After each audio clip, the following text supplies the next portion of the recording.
dimanapun berada, marilah kita sama-sama simak dan dengarkan paparan yang akan disampaikan oleh Ustadz Aji Andika Darmawan. Tempat dan waktu kami persilakan. Acara Manaqib sore ini akan ditutup dengan sholawat Bani Hasyim sebanyak 3 kali. Dari saya dicukupkan. Wabillahi taufiq wal hidayah. Wassalamualaikum warahmatullahi wabarakatuh. Waalaikumsalam. A'udzu billahi minasyaitonir rajim. Bismillahirrahmanirrahim. Assalamualaikum warahmatullahi wabarakatuh. Alhamdulillahi rabbil alamin. Wassalatu wassalamu ala nuri anwari absari basairil anbiya'i wal mursalin wasidratil muntahal arifin sayyidina Muhammadin wa ala alihi wa ashabihi ajma'in, amma ba'du. Bismillahirrahmanirrahim. Allahumma aftah lana bifutuhil arifin. Allahumma aftah lana bifutuhil arifin. Allahumma aftah lana bifutuhil arifin. Bibarakati wa karamati pangersa Abah Sayyidi Ahmad sahibul wafat tajul arifin qaddasallahu sirah. Al-Fatihah. Bismillahirrahmanirrahim. Alhamdulillahi rabbil alamin arrahmanir rahim maliki yaumiddin. Iyyaka na'budu wa iyyaka nasta'in ihdinas siratal mustaqim. Siratal ladzina an'amta 'alaihim ghairil maghdubi 'alaihim waladdallin. Amin. Para jamaah peserta manaqib via Zoom online, para hamba-hamba Allah, umat Nabi Muhammad sallallahu alaihi wasallam, murid-murid Hadratus Syekh pangersa Abah yang berbahagia. Yang pernah disampaikan oleh baginda Nabi besar Muhammad sallallahu alaihi wasallam, beliau menyatakan, "Banaitu fi jawfibni adama qasran, wa fil qasri sodron, wa fi sodri qalban, wa fil qalbi fuadan, wa fil fuadi syagofan, wa fi syagofi luban, wa fi lubbi sirron, wa fi sirri ana." Jadi Rasulullah menyampaikan firman Allah dalam hadis qudsi, "Banaitu fi jawfibni adama qasron." Aku jadikan di dalam rongga dalam diri anak Adam ini qasron, istana. Apa yang dimaksud dengan istana? Istana adalah keseluruhan tubuh kita.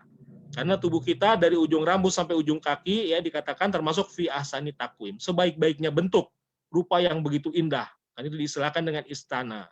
Wa fil qasri, di dalam istana ini ada sodar, ada dada, ya.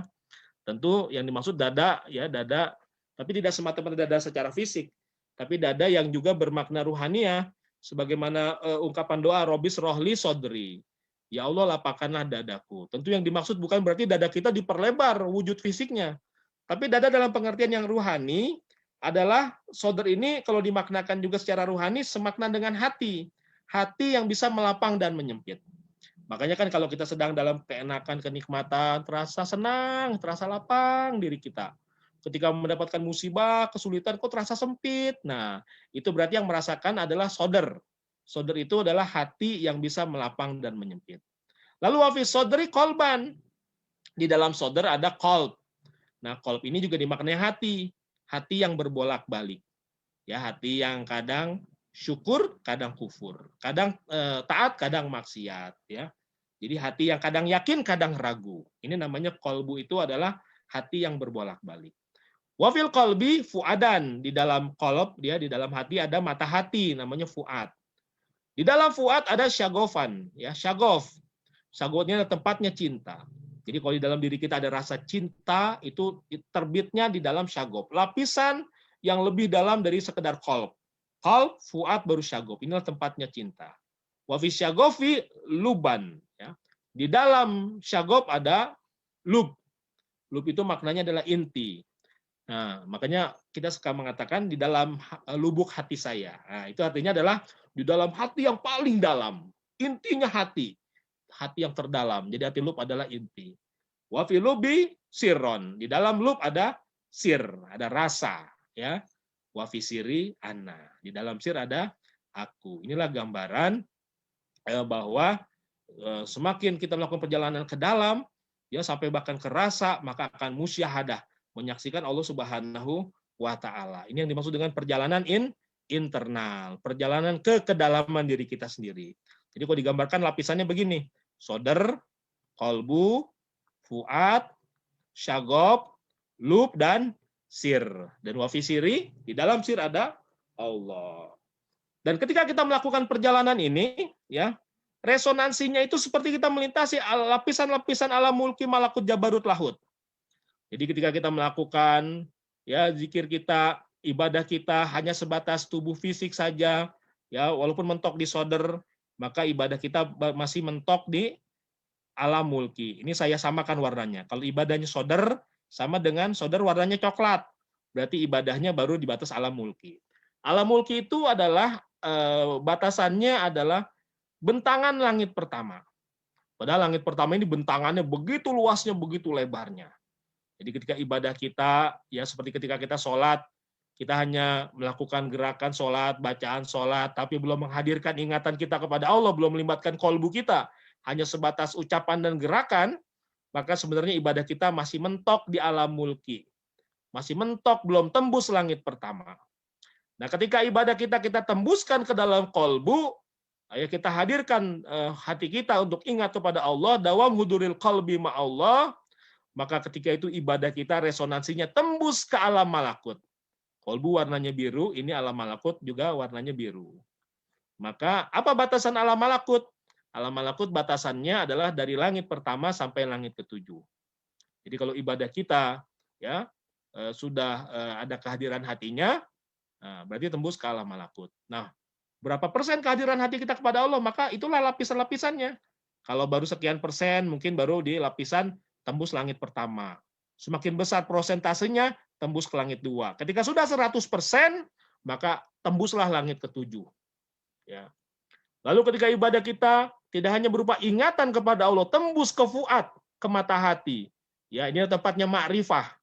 Maka kita ada pengenalan kepada sifat-sifat Allah, pengenalan kepada af'al perbuatan Allah, asma'nya, ya urutan dari asma', lalu kemudian kepada sifatnya, kepada perbuatannya, bahkan sampai mengenal pengenalan ma'rifat zatnya, maka ibadah kita tembus ke alam jabarut.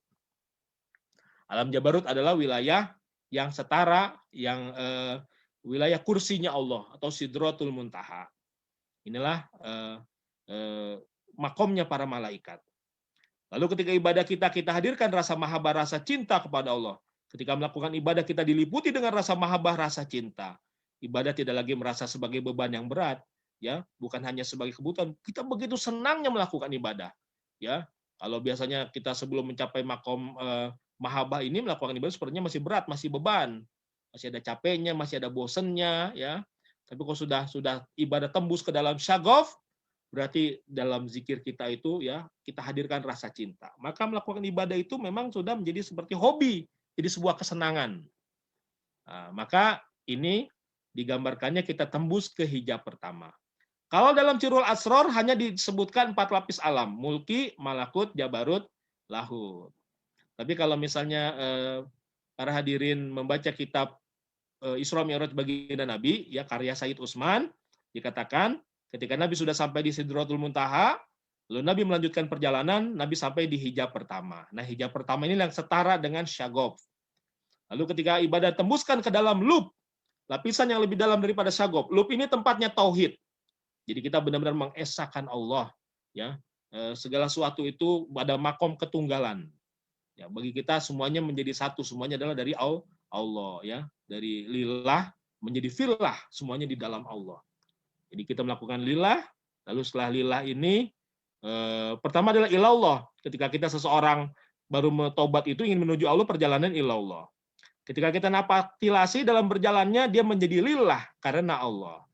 Lalu menjadi alallah atas pertolongan Allah. Lalu menjadi ma'allah bersama dengan Allah. Nah setelah ma'allah lalu kemudian adalah menjadi minallah dan filah. Dibillah, ya semata-mata ibadah itu digerakkan oleh Allah, ya ketika sudah filah dia makomnya fana, tapi ketika bilah dia kembali ke bakobilah, kepada kesadaran dirinya. Jadi lub itu ya segala sesuatunya adalah dari Allah kembali kepada Allah semata-mata ya hanya oleh Allah. Itu di makom tauhid. Lalu tembus lagi ibadahnya ke dalam sir. Ya, dia merasakan bahwa bagaimana kehadiran Allah ya, terasa musyahadalah dia menyaksikan Allah. Makanya tembus ke alam lahut. Nah, inilah perjalanan sebagaimana Nabi melakukan perjalanan eksternal, maka para hamba-hamba Allah umat Nabi kalau ingin menapaktilasi perjalanan adalah internal. Namun syaratnya sebagaimana Nabi punya pemandu dan ada kendaraannya, maka para hamba Allah ingin menapaktilasi pun harus punya pemandu. Sebagaimana pemandu Nabi adalah malaikat Jibril sebagai ruhul aminnya, maka kita pun harus punya pemandu yang punya predikat sebagai ruhul amin. Dan kita bersyukur ruhul amin bagi kita adalah hadratus Syekh Pangarsa Abah Sayyidi Ahmad Sohibul Wafatajul Arifin. Sang pemandu adalah orang yang harus tahu rute. Sebagaimana malaikat Jibril berasal dari sana. Kalau hadratus Syekh Pangarsa Abah memang bersama dengan kita di dunia waktu masa hidupnya. Termasuk sekarang beliau bersama kita. Ketika beliau masih ada di dunia, dikatakan beliau termasuk orang-orang yang dalam predikat, dalam kapasitas, jasaduhu fil ard, ruhu tahtal ars. Bahwa jasadnya di muka bumi, dan ruhnya sudah sampai di arsnya Allah Subhanahu wa Ta'ala. Nah, hamba Allah, ya, seorang hamba Allah yang sudah punya predikat seperti inilah yang bisa menjadi pemandu. Jadi ruhul amin bagi kita adalah hadratus Syekh Pangarsa Abah yang membimbing kita perjalanan sebagaimana Rasulullah. Ya, hanya sekali lagi bedanya kalau Rasulullah eksternal, ini adalah internal. Nah, harus juga punya kendaraan. Rasulullah kendaraannya buruk, itu pun kendaraan pada saat hanya Isra saja. Tapi adalah memang artinya ada kendaraan. Maka kita pun harus punya kendaraan. Yang sebagaimana buruk itu dari kata ya al-barkun itu adalah kilat. Kita punya kendaraan yang sebagaimana buruk yang kecepatannya bahkan seperti kilat dan bahkan harus lebih dari itu. Dan kita bersyukur kita juga sudah diberikan kendaraannya. Yaitu adalah zikrullah. Ya, karena dikatakan dalam sebuah hadis qudsi, ana inda zonni abdi bi. Aku mengikuti persangkaan hambaku. Wa ana ma'ahu iza zakaroni. Dan aku bersamanya jika dia berzikir kepadaku. Jadi bayangkan, ketika kita berzikir kepada Allah, maka saat itu juga kita sampai. Kita bersama dengan Allah. Tetapi tentu bukan zikir yang hanya zikir di lisan saja. Tapi bahkan zikir yang memang sejak awalnya zikir itu sudah ditanamkan oleh guru kita, ya tidak hanya di lapisan kolbu, tapi bahkan di dalam sir kita. Jadi kenapa ketika kita sekali berzikir langsung sampai kepada Allah? Karena memang letak zikirnya oleh guru kita ketika ditalkinkan kalimat la ilaha illallah, kalimat ismuzat, beliau menanamkannya bukan hanya di lapisan kolbu, tapi bahkan di lapisan sir. Dan memang guru kita punya kapasitas untuk menghantarkan murid-muridnya bahkan sampai kehadiran Allah wusul dalam sekejap. Para hadirin yang berbahagia, saya menutup dengan sebuah kisah pengalaman langsung. Ya, saya pernah berjumpa dengan seseorang yang bahkan sudah dihantarkan oleh Allah, oleh Pangarsa Abah untuk berjumpa dengan Allah dalam sekejap. Beliau namanya Kiai Yasin Nurfalah, sudah almarhum beliau. Jadi ketika pada tahun 2000 saya sepulang dari Manaqib di Suryalaya, ya kemudian mendapatkan kesempatan untuk singgah di Pondok Pesantren Darul Falah Cianjur, pesantrennya Pangarsa Aang. Nah, di sana waktu itu saat bulan Ramadan, ya, kami menginap di sana. Lalu ketika esok harinya waktu sholat subuh, ya, kami sholat berjamaah, imamnya adalah Pangarsa Aang. Setelah sholat subuh, setelah berzikir, lalu juga ya sampai menjelang isyraq, lalu setelah itu beliau pulang. Semua jamaah sudah pulang. Di dalam Masjid Darul Falah itu hanya ada kami, ya, saya Al-Fakir hanya sendirian, ya, bersama kami hanya berdua dengan Kiai Yasin Nurfalah. Nah, Al-Fakir tahu bahwa Kiai Yasin Nurfalah ini adalah khodimnya Pangarsa Aang Cianjur. Beliau seorang ahli ilmu, ya, seorang kiai yang ilmunya mumpuni, juga seorang yang ahli riyadhah. Maka kemudian Al-Fakir sengaja untuk mengkorek-korek beliau, ya.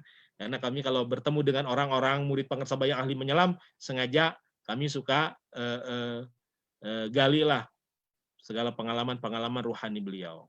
Dan akhirnya kemudian beliau bercerita bahwa pada tahun 88 beliau mengikuti penataran Mubalik Suryalaya. Tapi penyelenggaraannya tidak di Pontren Suryalaya. Ketika itu diselenggarakan di tempat kediaman Ketua Bidang Ilmu dan Dakwah saat itu, yaitu Kiai Haji Otong Sidik di Ciamis. Maka para mubalik kemudian melakukan penataran selama 1 pekan, dari hari Senin sampai hari Sabtu di kediaman Kiai Otong Sidik. Lalu kata Kiai Yasin Nurfalah, pada hari Rabu saya bertanya kepada Kiai Otong Sidik. Yang ditanya adalah hadis ini, ya, bana itu video fitni adama sampai selesai ini beliau tanyakan kepada Kiai Otong Sidik selaku ketua bidang ilmu dan dakwah. Kata Kiai Yasin Nurfalah, ya, Pak Kiai, bagaimana kita memahami hadis ini dan bagaimana penerapannya pada amaliyah kita. Lalu ya dengan tawadunya Kiai Otong Sidik menjawab. Nah, luar biasa aja tawadunya ya, para senior-senior kita ya, para guru-guru kita. Beliau mengatakan bahwa, wah, saya belum sampai situ. Saya nggak berani menjawab. Nah, itu jawaban dari Kiai Otong Sidik. Jadi dengan tawadu beliau mengatakan, beliau mengaku belum sampai kapasitas yang sebagaimana dipaparkan oleh hadis ini dan beliau tidak berani menjawab. Maka pertanyaan Kiai Yasin menjadi dipending. Ya, pertanyaan itu hari Rabu ya dipeti eskan, tidak dibahas lagi.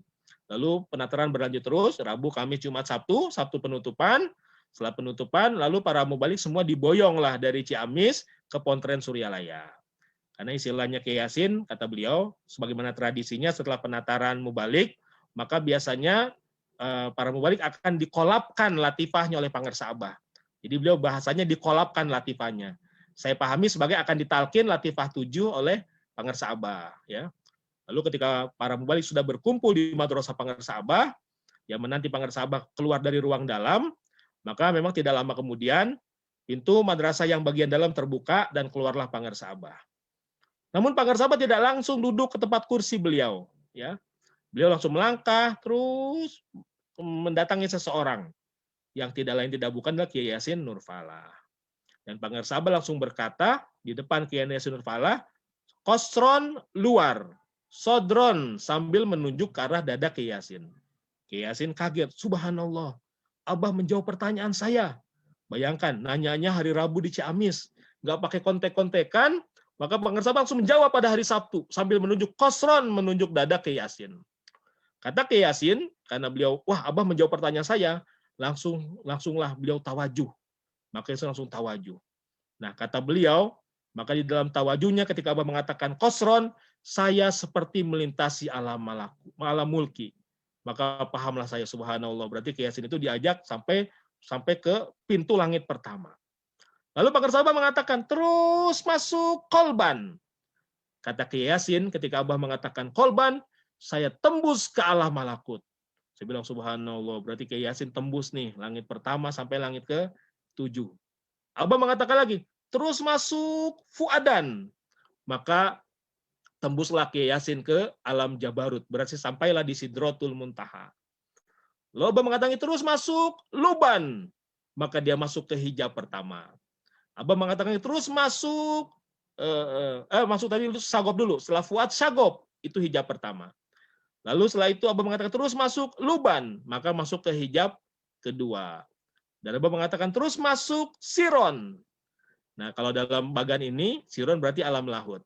Dan dalam hadis kutsinya dikatakan, wa fi siri ana. Di dalam sir ada aku. Tapi Abah menutupnya ketika mengatakan siron, ya, Abah menyatakan dengan laisa kamislihi syai'un.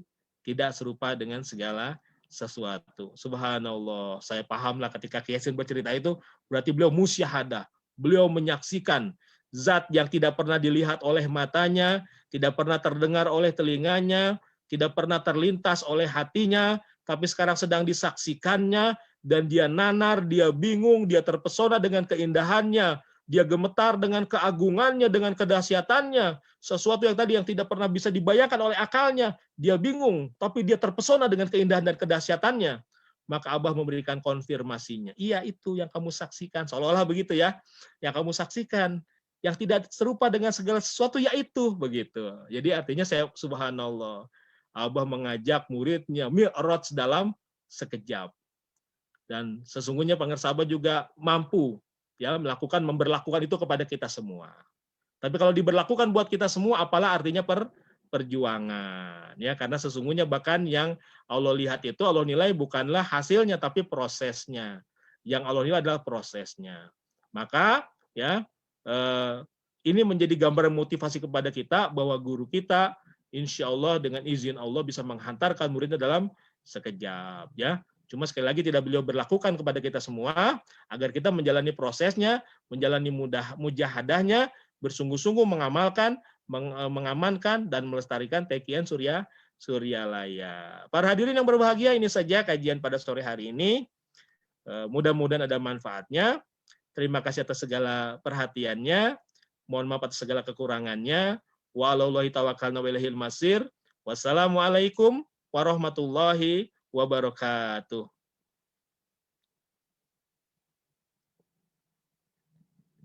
Mari kita tutup dengan membaca salawat Bani Hashim 3 kali.